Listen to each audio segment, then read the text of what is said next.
Doctor Sunil Dubey और वैद्य सुभाष दुबे के द्वारा सभी तरह के यौन रोग एवं चर्म रोगों का सफल इलाज। दुबे क्लिनिक, लंगर टोली चौराहा, पटना। नमस्कार, आप देख रहे हैं सिटी पोस्ट। मैं हूं अभिषेक मिश्रा। 3 तलाक बिल, धारा 370 और राम मंदिर, ये तीनों वो मसले हैं जिनके इर्द गिर्द बीते कई दशकों से भारत की राजनीति घूम रही है। सबसे खास बात यह है कि ये तीनों मुद्दे बीजेपी के एजेंडा पर सबसे ऊपर हमेशा से रहे हैं। इनमें से 2 एजेंडे पर बीजेपी को सफलता मिल चुकी है और अब तीसरे की तैयारी है। कई विपक्षी नेताओं ने भी अपनी पार्टी लाइन से अलग जाकर अनुच्छेद 370 के प्रावधान हटाने के फैसले का जिस तरह से स्वागत किया है, उससे मोदी सरकार का हौसला बेहद बुलंद है। बीजेपी पर सरकार का समर्थन किया, बीजेपी सरकार का समर्थन किया, लेकिन इन तीनों मुद्दों को लेकर बिहार के मुख्यमंत्री नीतीश कुमार फंसते नजर आ रहे हैं। दरअसल जब जब भारत की राजनीति में हलचल तेज होती है, बिहार की भूमिका अहम हो जाती है। बिहार इस बार भी अहम रहा क्योंकि बिहार की दोनों बड़ी क्षेत्रीय पार्टियां आरजेडी और जेडीयू ने दोनों बिलों पर विरोध जताया। यह विरोध इसलिए भी है क्योंकि जेडीयू केंद्र और बिहार में बीजेपी की सहयोगी पार्टी है, मगर संसद में जेडीयू ने विरोध स्वरूप दोनों सदनों से वोटिंग के दौरान वॉकआउट कर दिया। इन तीनों मुद्दों का नीतीश कुमार और उनकी पार्टी जेडीयू के बीजेपी के गठबंधन के समय से ही ऐतिहासिक जुड़ाव है, क्योंकि पहली बार 1996 में जब नीतीश कुमार ने बीजेपी से हाथ मिलाया था, तभी यह स्पष्ट कर दिया था कि वो सरकार का साथ हर मुद्दे पर देंगे, सिवाय इन तीनों मुद्दे के अलावा। यूनिफॉर्म सिविल कोड, आर्टिकल 370 और राम मंदिर निर्माण। नीतीश कुमार और उनकी पार्टी जेडीयू ने हमेशा इन मुद्दों पर अपनी अलग राय रखी है। जब जब उनसे इस बारे में सवाल किया गया है, तब तब उन्होंने अपना स्टैंड साफ किया है। लोकसभा चुनाव के दौरान भी नीतीश कुमार से पत्रकारों ने सवाल किया था कि बीजेपी का सहयोगी होने के बाद भी अनुच्छेद 370 और उनके विरोधी रवैये से क्या विरोधाभास जैसी स्थिति बन गई है, तो नीतीश ने जवाब दिया था कि इसमें कोई विरोधाभास नहीं है। हमने पहले भी बता दिया था कि धारा 370 हटाने की बात नहीं होनी चाहिए, कॉमन सिविल कोड को थोपने की बात नहीं होनी चाहिए, अयोध्या मसले का हल आपसी सहमति और कोर्ट के फैसले के आधार पर ही होना चाहिए। और ये बात हमने तब ही साफ कर दी थी जब पहली बार 1996 में हम एनडीए में शामिल हुए थे। अपने स्टैंड पर हम आज भी कायम हैं। इसमें शक की कोई गुंजाइश नहीं है कि ट्रिपल तलाक और अनुच्छेद 370 हटाने के बिल का विरोध नीतीश कुमार और उनकी पार्टी ने अपना स्टैंड एक बार फिर साफ कर दिया है।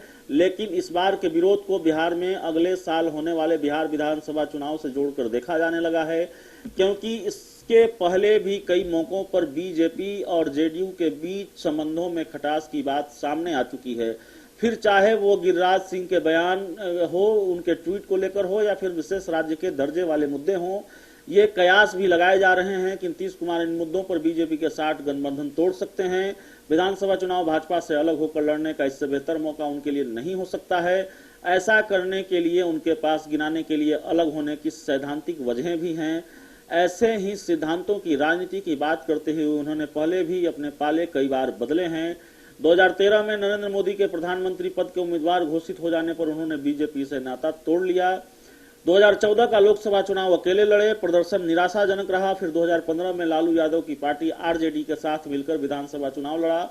शानदार जीत मिली, मगर 2 साल भी सरकार नहीं चली कि भ्रष्टाचार के मुद्दे पर राजद से रिश्ता तोड़कर दोबारा बीजेपी से मिल गए। नरेंद्र मोदी के वर्तमान मंत्रिमंडल में अनुपातिक प्रतिनिधित्व की बात करते हुए जब नीतीश कुमार ने सांकेतिक प्रतिनिधित्व से इनकार कर दिया और अपने किसी भी सांसद को मंत्रिमंडल में शामिल नहीं होने दिया था, तभी यह कहा जाने लगा था कि नीतीश कुमार ये सब विधानसभा चुनाव को लेकर कर रहे हैं। कहने वाले यह भी कहते हैं कि नीतीश कुमार को पिछले लोकसभा चुनाव के दौरान ही पता चल गया था कि नई सरकार ट्रिपल तलाक, अनुच्छेद 370 और राम मंदिर को लेकर बड़े कदम उठाएगी। ऐसे में उनके पास कहने के लिए होगा कि इन सब में वो सरकार का हिस्सा नहीं थे और मौका देखकर वे अलग रुख अख्तियार कर लेंगे। अब सबसे बड़ा सवाल, सदन में तो नीतीश कुमार ने अपना विरोध जता दिया, अब क्या नीतीश कुमार बीजेपी से अलग होने का औपचारिक ऐलान भी कर देंगे? क्या बिहार में चल रही गठबंधन सरकार भी टूटेगी?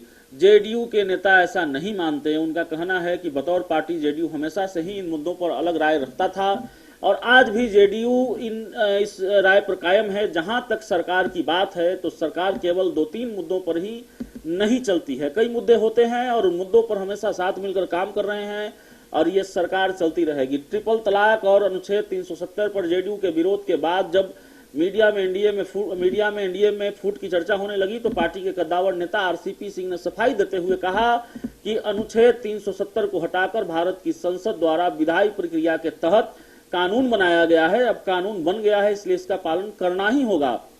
फिर एक सवाल खड़ा होता है, एक तरफ सदन से वॉकआउट करके बीजेपी से विरोध जताना, दूसरी तरफ बिहार में सरकार चलाना जारी रखना और फिर दबी जुबान से समर्थन भी कर देना। क्या नीतीश कुमार मुस्लिम वोटरों को साधने के लिए दिखावे का विरोध कर रहे हैं? आरजेडी के नेता अब्दुल बारी सिद्दीकी कहते हैं कि नीतीश कुमार दो नाव की सवारी कर रहे हैं। यह खतरनाक बात है। हालांकि सिद्दीकी अभी भी जेडीयू के साथ आरजेडी के तालमेल की संभावना को खारिज नहीं करते, लेकिन जेडीयू के प्रवक्ता नीरज कुमार बीजेपी से अलग होकर चुनाव लड़ने की बात को सिरे से खारिज कर रहे हैं। उनका कहना है कि फिर से भ्रष्टाचारियों के साथ मिल जाने का कोई सवाल ही नहीं उठता, ऐसा कतई नहीं होने वाला है। हम भ्रष्टाचार के मुद्दे पर जीरो टॉलरेंस की नीति के तहत बीजेपी के साथ मिलकर सरकार चला रहे हैं, लेकिन सच्चाई यह है कि 370 पर नीतीश का विरोध बीजेपी कार्यकर्ताओं के लिए आग में घी का काम कर चुका है। कुछ दक्षिणपंथी सोशल मीडिया समूहों और बीजेपी के जमीनी कार्यकर्ताओं के बीच कहा जाने लगा है कि देश के मुद्दे पर नीतीश कुमार का विरोध बताता है कि वे भी बाकी विपक्षी नेताओं की तरह देशद्रोही हैं। जाहिर है नीतीश कुमार की मुश्किलें बढ़ गई है। बीजेपी के साथ रहते हैं तो भी बीजेपी के कार्यकर्ताओं का भरपूर समर्थन नहीं पाने का खतरा है, तो दूसरी तरफ आरजेडी के साथ जाते हैं तो भी यादवियों की नाराजगी का खामियाजा उन्हें भुगतना पड़ सकता है। यादव उन्हें लालू यादव का साथ छोड़ने के लिए सबक सिखा सकते हैं।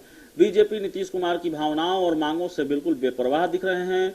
अब बीजेपी के एजेंडे पर राम मंदिर है। बीजेपी जब राम मंदिर बनवा देगी तो फिर नीतीश कुमार क्या करेंगे? बीजेपी के नेताओं का कहना है कि राम मंदिर के निर्माण के बाद बीजेपी को बिहार जीतने के लिए नीतीश कुमार की जरूरत ही नहीं रह जाएगी।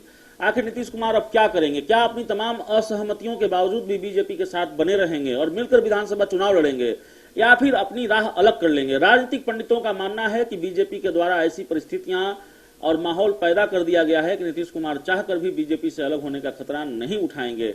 बीजेपी को केंद्र में तो फिलहाल उनकी जरूरत भी नहीं है। परिस्थितियां ऐसी हो जाएंगी कि बीजेपी को बिहार में भी जेडीयू की जरूरत नहीं पड़ेगी। जहां तक बीजेपी के अकेले लड़ने का सवाल है तो वह इस तर्क के साथ और भी मजबूत होता है कि उत्तर भारत में बिहार ही एकमात्र ऐसा राज्य है जहां बीजेपी अकेले कभी सरकार नहीं बना सकी है। जाहिर है बीजेपी जिस तरह की बढ़त के साथ चल रही है वो चाहेगी कि बिहार में भी अपनी बहुमत वाली सरकार बनाए, उसका अपना मुख्यमंत्री हो। शायद इसलिए नीतीश कुमार जिन सिद्धांतों की राजनीति की वकालत करते हैं, बीजेपी उन्हें उनके ही सिद्धांतों और स्वीकार्यता से चुनौती दे रही है। इस खबर में इतना ही। अगर आपको हमारी खबर अच्छी लगे तो इसे अपने दोस्तों के साथ शेयर करें, हमारे यूट्यूब चैनल को सब्सक्राइब करें, बेल आइकन जरूर दबा दें ताकि हमारी खबरें सबसे पहले आप तक पहुंचे। प्यार, समर्थन और सहयोग के लिए बहुत बहुत धन्यवाद। क्या आप जानते हैं कि घर बैठे आप अपनी स्वास्थ्य समस्याओं का सॉल्यूशन पा सकते हैं सॉफ्टकेयर मोबाइल ऐप के द्वारा? अधिक जानकारी के लिए आप संपर्क कर सकते हैं। हमारे फोन नंबर्स हैं 9472981111, 9472982222। Softcare app, solution at your finger tips.